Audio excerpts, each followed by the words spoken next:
Students, आज हम नाभिकरागी प्रतिस्थापन अभिक्रियाओं के त्रिविम रासायनिक पहलू समझेंगे और इन त्रिविम रासायनिक पहलुओं को समझने के लिए हमें ध्रुवण घूर्णकता, कायरलता, धारण, प्रतिलोमन और रश्मीकरण को सीखना होगा।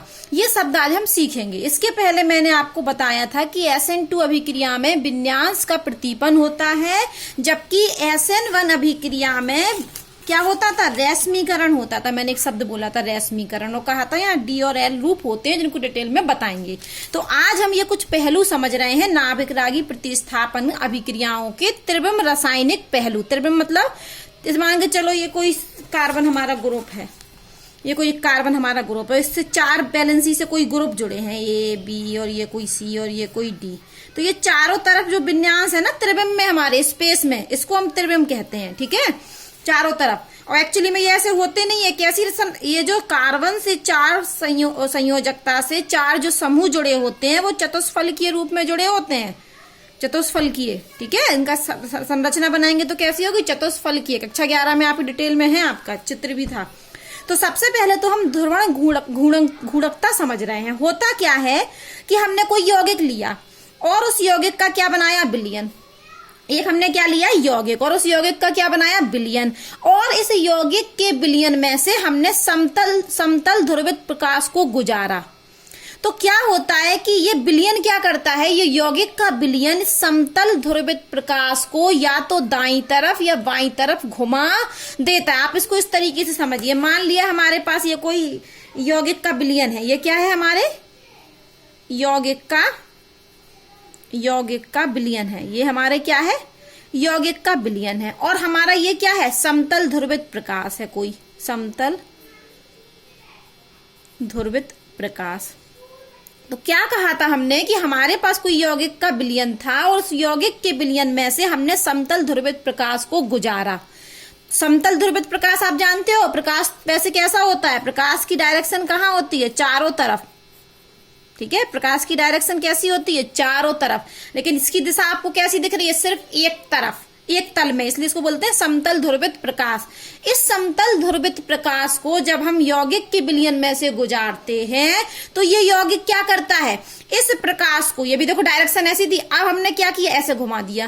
तो ये विलयन क्या कर सकता है, इस समतल ध्रुवित प्रकाश को दाईं ओर सुई की दिशा में घुमा सकता है। और ऐसा भी कर सकता है, यौगिक की नेचर है, कैसा गुण है, ये अभी पता नहीं ना क्या कौन सा यौगिक है। तो हमने कहा कि जब यौगिक के विलयन में से हम समतल ध्रुवित प्रकाश को घुमाते हैं तो यौगिक का विलयन समतल ध्रुवित प्रकाश को या तो दाईं ओर या बाईं ओर घुमा देता है। मतलब या तो सुई की दिशा में घुमा देता है या सुई के विपरीत दिशा में घुमा देता है। और ऐसा भी हो सकता है कि यौगिक का विलयन समतल ध्रुवित प्रकाश को घुमाए ही नहीं, मतलब जैसा था वैसा ही हमें मिल जाए। तो यहाँ पर तीन कंडीशन हो सकती है कि जब हम समतल ध्रुवित प्रकाश को किसी यौगिक के विलयन में से गुजारते हैं तो हो सकता है कि समतल ध्रुवित प्रकाश दाईं ओर क्लॉकवाइज घूम जाए। कैसा घूम जाए, क्लॉकवाइज घूम जाए।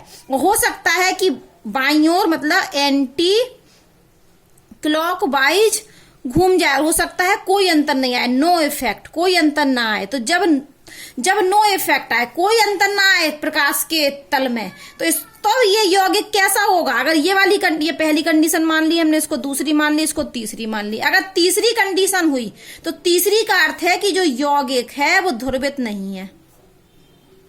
वो कैसा यौगिक है, ध्रुवित नहीं है। वो ऐसा यौगिक है जो प्रकाश को ध्रुवित नहीं कर रहा है। और पहली और दूसरी कंडीशन में क्या है, ध्रुवित है, क्योंकि घुमा रहा है ना। तो ये कैसा वाला है, डी वाला। अगर क्लॉकवाइज घुमाता है तो इसको बोलते हैं हम डी और इसको बोलते हैं एल, क्योंकि ये डी का मतलब है डेक्स्ट्रो रोटेटरी है। ये कैसा रोटेटरी है, डेक्स्ट्रो रोटेटरी। और एल का मतलब होता है लीवो रोटेटरी। अब हम जरा भाषा सुनते हैं। कुछ यौगिकों के विलयन में से जब समतल ध्रुवित प्रकाश को गुजारे जाने पर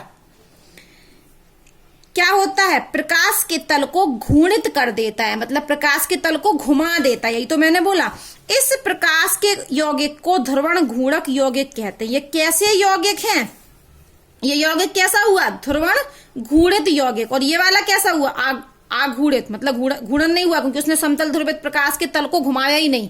देखो ये अगर तीन, हम ये कहना चाह रहे हैं कि यहाँ यौगिक का एक विलयन है और हमने समतल ध्रुवित प्रकाश को गुजारा, तो हो सकता है कि ये दायां घूम जाए, हो सकता है ये बायां घूम जाए, हो सकता है ये घूमे ही नहीं। कौन? समतल ध्रुवित प्रकाश का तल। अगर नहीं घूमा तो ये कैसा यौगिक है? ध्रुवण आघूर्णित। ठीक है, प्रकाश को नहीं घुमाता। और या दायां बायां घुमा दे तो कैसा यौगिक है? ध्रुवित घूर्णन यौगिक है। कैसे यौगिक है? घूर्णन यौगिक। यदि इसने घुमा दिया, इस यौगिक ने चाहे दाएं घुमा दे चाहे बाएं घुमा दे, तो ध्रुवण घूर्णक है, और ना घुमाए तो आघूर्णक है। ठीक है, अब वो क्या कह रहे हैं कि अब ये घुमा दिया, देखो यहाँ पर कुछ कितना कोण घुमाया, हो सकता है कि 15 डिग्री सी घुमा दे, 25 डिग्री घुमा दे। सी नहीं लगेगा, डिग्री लगेगा, सिर्फ तापमान थोड़ी ना है। हो सकता है कि ये 15 डिग्री घुमा दे कोण को। तो इस कोण को हम कैसे नापते हैं? तो एक उपकरण होता है, कौन सा? ध्रुवण मापी।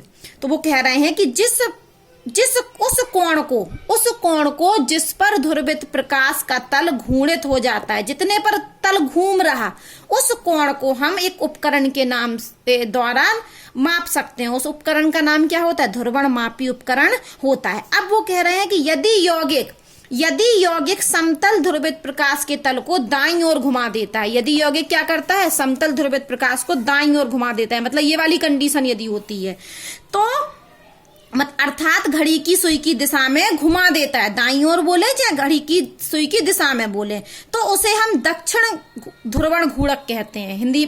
अंग्रेजी में क्या बोलते हैं? डेक्स्ट्रो रोटेटरी, और हिंदी में क्या बोलते हैं? दक्षिण ध्रुवण घूर्णक। ये क्या है? दक्षिण ध्रुवण घूर्णक, दक्षिण की तरफ घुमा दिया उसने। और इसका अर्थ क्या है ग्रीक में? दाहिनी ओर। ये देखिए, दाहिनी ओर घुमा दिया तो दक्षिण ध्रुवण घूर्णक हो गया। अथवा इस रूप को हम क्या कहते हैं? डी रूप। इस रूप को क्या कहते हैं हम? डी रूप। ये बोला था मैंने, ये पहली कंडीशन वाला डी रूप। ये कौन सा रूप है हमारा? डी रूप। और वो कह रहा है यदि, और इस घूर्णन कोण को चिन्ह क्या लगाते हैं? डी में हम प्लस, डी में जो कोण है, घूर्णन कोण है, उसके लिए हम धनात्मक चिन्ह का प्रयोग करते हैं। और यदि प्रकाश का तल दाईं ओर नहीं घुमाया, कहाँ घुमा दिया? बाईं ओर, तो हम इसको क्या बोलते हैं?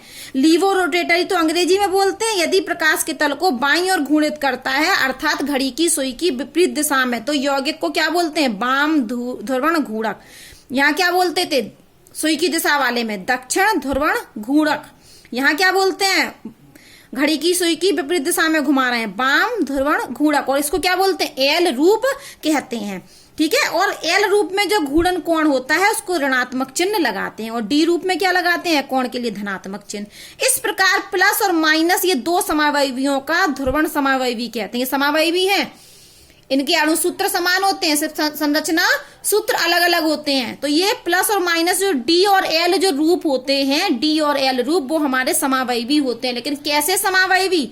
ध्रुवण समावयवी होते हैं। और इस घटना को हम क्या कहते हैं? ध्रुवण समावयिता कहते हैं। एक बार और हमने आपको कहा कि यदि कोई यौगिक का विलयन है और हमने उस यौगिक के विलयन में से समतल ध्रुवित प्रकाश को गुजारा, और यदि उस यौगिक के विलयन ने समतल ध्रुवित प्रकाश को दाईं ओर घुमा दिया, सुई की दिशा में घुमा दिया, तो इस यौगिक को हम कहेंगे दक्षिण ध्रुवण घूर्णक। दक्षिण ध्रुवण घूर्णक। और इस फॉर्म को क्या कहेंगे? डी रूप है ये। उस समय क्या रूप है? डी रूप है। और यदि ये यौगिक का विलयन समतल ध्रुवित प्रकाश को बाईं ओर घुमा दे, तो ये यौगिक कैसा है? वाम ध्रुवण घूर्णन। और इसको क्या बोलते हैं? एल रूप। और डी वाले में प्लस चिन्ह लगाते हैं कोण के लिए, और एल वाले में क्या लगाते हैं? माइनस। और डी और एल के फुल फॉर्म हमने आपको बता दिए। ये डी का मतलब डेक्स्ट्रो रोटेटरी, एल का मतलब लीवो रोटेटरी। हिंदी में बोलते हैं दक्षिण ध्रुवण घूर्णक, एल को बोलते हैं वाम ध्रुवण घूर्णक। और ये डी और एल क्या होते हैं? समावयवी होते हैं। और कौन से समावयवी होते हैं? संरचनात्मक समावयवी नहीं होते हैं। कौन से समावयवी होते हैं? ध्रुवण समावयवी होते हैं। और यदि ये यौगिक ना घुमाए, हमने एक तीसरी कंडीशन भी बना दी, तो ये यौगिक कैसा हुआ? आघूर्णित हुआ, मतलब ध्रुवित नहीं करता है। ठीक है, ध्रुवित नहीं करता है, तो ये आघूर्णित यौगिक हुआ फिर। ठीक है, और यदि घुमाता है तो घूर्णन यौगिक हुआ, और नहीं घुमाता है तो कैसा यौगिक है? आघूर्णक है। अब हम एक शब्द समझते हैं, आणविक असममितता, कायरलता और प्रतिबिंब रूप। ये लुईस पाश्चर नामक एक वैज्ञानिक थे जिन्होंने त्रिविम रसायन की आधारशिला रखी थी। और इसके बाद एक और वैज्ञानिक थे जिन्होंने इस पर और काम किया है। ये थे आपके जे वॉन्ट हॉफ और फ्रांसीसी वैज्ञानिक लेवेल ने, ठीक है। इन 3-4 वैज्ञानिकों ने इस कार्यलता, प्रतिबिंब रूप, असम्मितता पर काफी सारा वर्क किया है, त्रिबिंब रसायन पर काफी सारा वर्क किया है। अब आप फिर से सुनिए, यहां उन्होंने कहा कि जो कार्बन से जो 4 समूह जुड़े रहते हैं, हमने एक ए मान लिया, एक बी मान लिया और एक सी मान लिया और एक डी मान लिया, बोले ये जुड़े रहते हैं तो इस तरीके से नहीं जुड़े रहते, ये तो वर्ग जैसा बन जाएगा। किस व्यवस्था में जुड़े रहते हैं? चतुष्फलकीय व्यवस्था में जुड़े होते हैं। कैसे जुड़े होते हैं? तो यहाँ लिखा है कैसे जुड़े होते हैं। कार्बन परमाणु के चारों ओर समूह की त्रिविम व्यवस्था, चारों ओर की व्यवस्था कैसी होती है? चतुष्फलकीय होती है। कैसी होती है? चतुष्फलकीय होती है। अब एक बात सुनिए, तो व्यवस्था हो गई त्रिविम में कि चतुष्फलकीय संरचना बनाते हैं। अब वो कह रहे हैं कि यदि कार्बन परमाणु से जुड़े सभी प्रतिस्थापी भिन्न हों तो अणु दर्पण प्रतिबिंब अणु पर अध्यारोपित नहीं होता है। अब कहोगे ये क्या है मैडम? तो पहले तो इतना समझ लीजिए कि ये कार्बन है और इससे एक तरफ ए ग्रुप जुड़ा, एक तरफ बी ग्रुप जुड़ा, एक तरफ सी ग्रुप जुड़ा और एक तरफ डी ग्रुप जुड़ा। मान लो मैं ऐसा बोल दें कि यहाँ से कार्बन पर एक H जुड़ा, यहाँ पर एक CH3 जुड़ा, यहाँ से एक OH जुड़ा और यहाँ से एक C2H5 जुड़ा। तो ये ग्रुप कैसा है? हाइड्रोजन है। ये C2H5 है, ये CH3 है, ये OH है, चारों अलग अलग हैं। और यहाँ पर हमने मान लिया ये हाइड्रोजन है, ये हाइड्रोजन है, ये OH मान लिया, ये हमने CH3 बोल दिया और इसको बोल देते चलो CH3, और ये हमने H बोल दिया। अब यहाँ देखिए इस कार्बन से एक तरफ OH है, एक तरफ H है, लेकिन ये दोनों तो कैसे हैं? ये दोनों तो समान है। और कह क्या रहे हैं कि कार्बन से जो चारों ग्रुप होने चाहिए वो कैसे होने चाहिए? अलग अलग होने चाहिए। लेकिन यहाँ तो देखो चारों ग्रुप अलग अलग हैं। तो ऐसा कार्बन जिससे, बहुत ध्यान से सुनिए, ऐसा कार्बन जिससे जुड़े चारों समूह क्या हो? अलग अलग हो, तो ऐसे कार्बन को हम क्या कहते हैं? त्रिविम केंद्र कहते हैं, असम्मित कार्बन कहते हैं। इस कार्बन को हम क्या कहेंगे? यहाँ चारों ग्रुप कार्बन से क्या है? अलग अलग हैं, इसलिए ये क्या होगा? हमारा असम्मित कार्बन होगा। और इसी को हम क्या कहेंगे? त्रिविम केंद्र भी कहेंगे। क्या कहेंगे? त्रिविम केंद्र। ऐसा कार्बन जहां चारों ग्रुप अलग अलग ना हो उसको नहीं कहेंगे हम असम्मित कार्बन। तो यहाँ पर हमने एक बात सीखी कि कार्बन परमाणु से जो 4 समूह जुड़े होते हैं वो कैसी संरचना बनाते हैं? पहली बात तो चतुष्फलकीय बनाते हैं। और वो कह रहे हैं कि यदि ये चारों ग्रुप अलग अलग हुए तो उस कार्बन को हम असम्मित कार्बन कहते हैं, अथवा असम्मित कार्बन कहें या त्रिविम केंद्र कहें। और ये क्या करता है? ये जो होते हैं ना, ये सम्मितता को हटा देते हैं। ये जो जिस अणु में भी ये कार्बन पाया जाता है, असम्मित कार्बन मतलब ऐसा कार्बन जिससे जुड़े चारों समूह क्या हो? अलग अलग हो। और असम्मित कार्बन जिस अणु में पाया जाता है तो अणु की क्या कर देता है? सम्मितता को भंग कर देता है। इसे फिर हम असम्मित अणु कहने लगते हैं। ऐसा अणु जिसमें ऐसा कार्बन हो, असम्मित कार्बन, तो उस अणु को हम क्या कहने लगते हैं? फिर असम्मित अणु कहने लगते हैं। और अणु की असम्मितता तथा दर्पण प्रतिबिंब का अणु पर अध्यारोपित ना होना इस प्रकार के कार्बनिक यौगिक में ध्रुवण घूर्णन के लिए उत्तरदायी है। वो कह रहे हैं कौन से यौगिक ध्रुवण घूर्णन होते हैं? अभी मैंने कहा था ना कि 3 प्रकार के हो सकते हैं, या तो यौगिक 2 प्रकार के हो सकते हैं, या तो घूर्णन नहीं कर रहे हो या दायां या बायां कर रहे हो। तो कुछ यौगिक करते हैं, प्रकाश के तल को घुमा देते, कुछ नहीं घुमाते हैं। तो कौन से यौगिक ध्रुवण घूर्णन होते हैं? ये कह रहे हैं उत्तरदायी होते ध्रुवण घूर्णन के लिए। कौन सी चीज उत्तरदायी होती है ध्रुवण घूर्णन के लिए? असम्मितता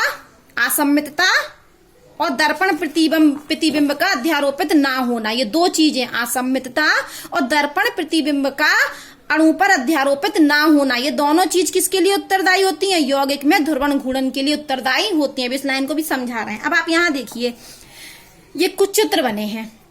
ये देखिए हाथ और फिर ये, तो यहाँ मान लीजिए हमारा दर्पण है, तो हमारा हाथ इसमें ऐसे ही तो दिखेगा ना। ये देखो, ये पैर का प्रतिबिंब दिख रहा है। ये देखिए गिलास का प्रतिबिंब, ये मान लीजिए दर्पण है। ये जो लाइन दिख रही है ना, ये वाली जो लाइन, ये दर्पण है।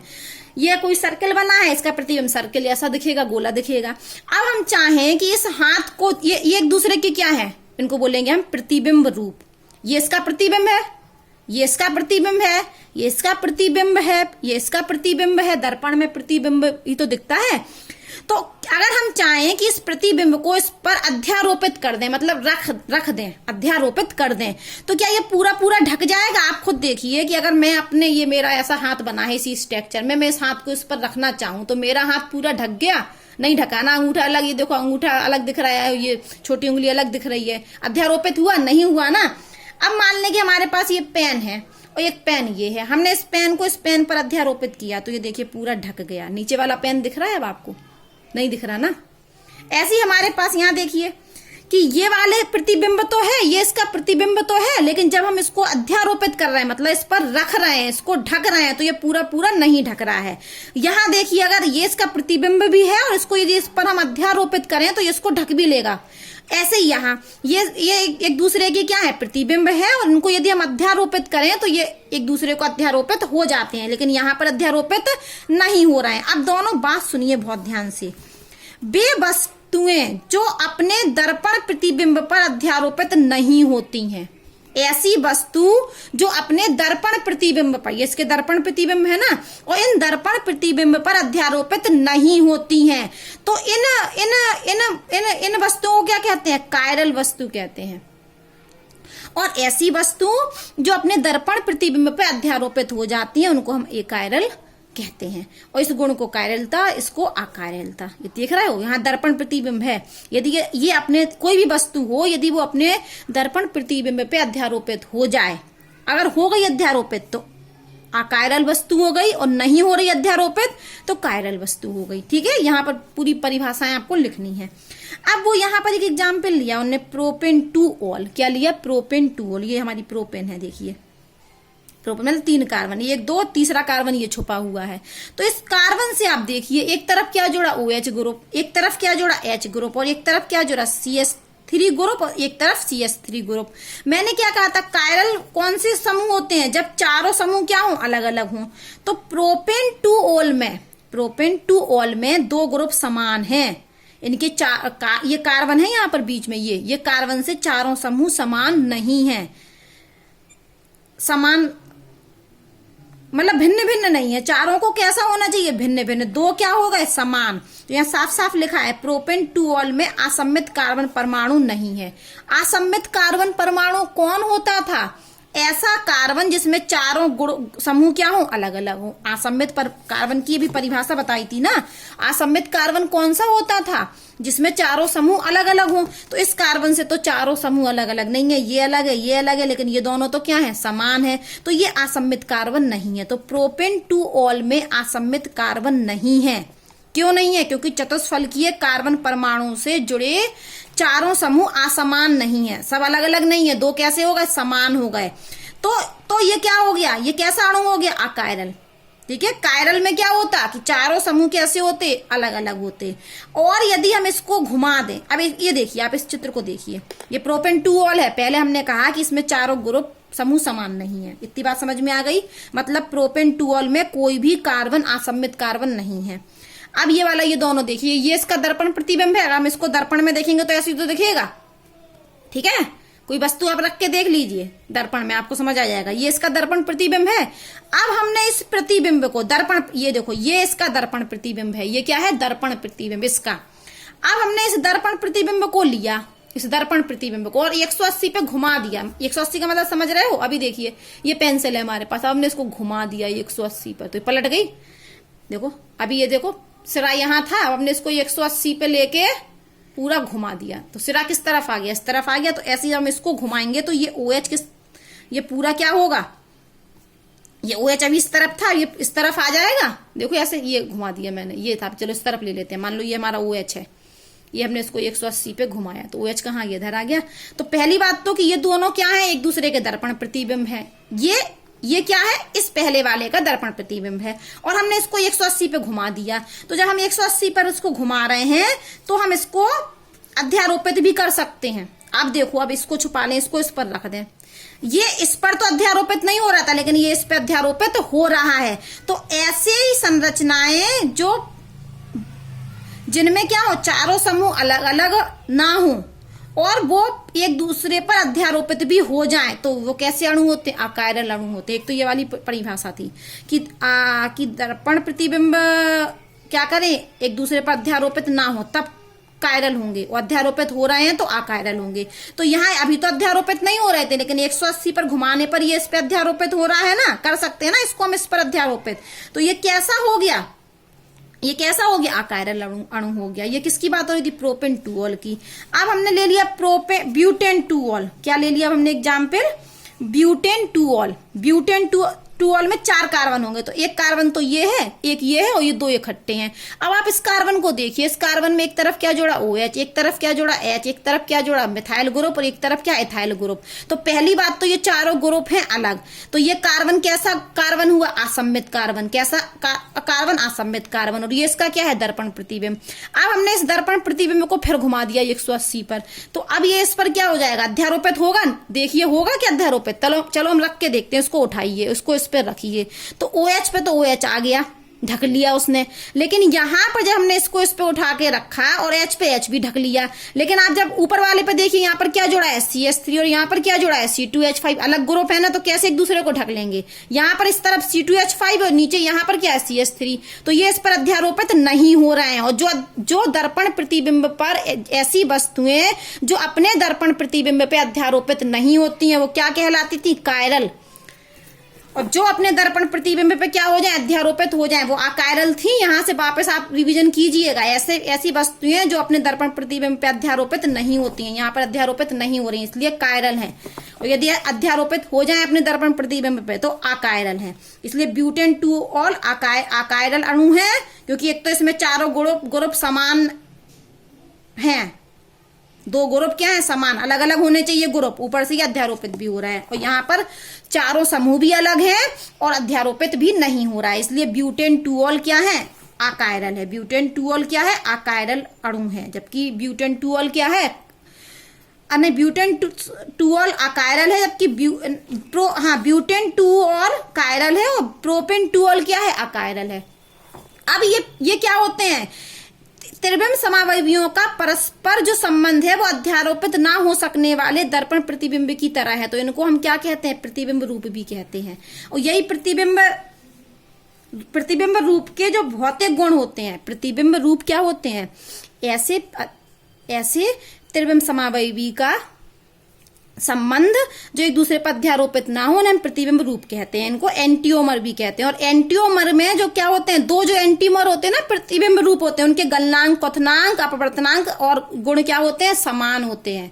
ठीक है, तो प्रतिबिंब रूप जो होते हैं, एंटियोमर होते हैं, उनके गलनांक, क्वथनांक क्या होते हैं, सब समान होते हैं।